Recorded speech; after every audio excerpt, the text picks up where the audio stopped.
مؤمن حسن بعد ما تألق في مباراة الزمالك والاتحاد الموزمبيقي في الدوري المصري، التطبيل حاز على إعجاب السادة المسؤولين، وواضح إن هم اعتمدوه لماتشات الزمالك، وهيفسحوا له المجال إنه يطبل ويرزع ويصرخ براحته. وفعلا الراجل امبارح خد راحته ورحرح على الآخر.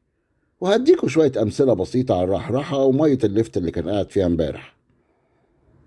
أولا، في الشوط الثاني كرة طويلة لمصطفى شلبي، خدها على صدره وشاط الكرة في مطار القاهرة الدولي، ونزلت الكرة في قرية البضايع.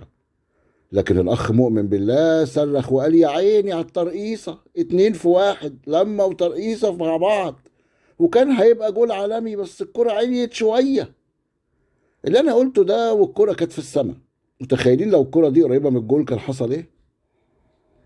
ثانيا، قبل نهاية الشوط الثاني كرة مشتركة راح زيزو مدي عبد الرحمن رشدان بالكوع وقلبه على الأرض، والواد يا عيني وقع على كتفه وقعد يتعالج فوق ال5 دقايق.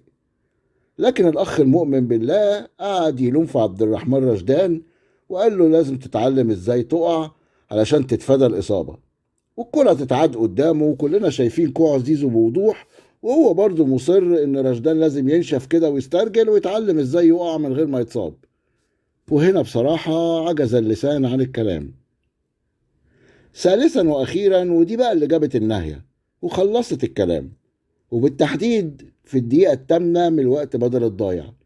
خلي بالكم معايا والنبي، الدقيقة الثامنة من الوقت بدل الضايع. الحكم أصلا حاسب 6 دقايق وقت بدل ضايع.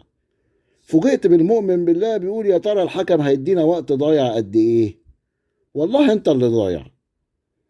المصيبة إنه أول الماتش قال: اسمحوا لي النهاردة هستخدم مصطلحات المرحوم ميمي الشربيني تكريما لأستاذي وأستاذنا كلنا.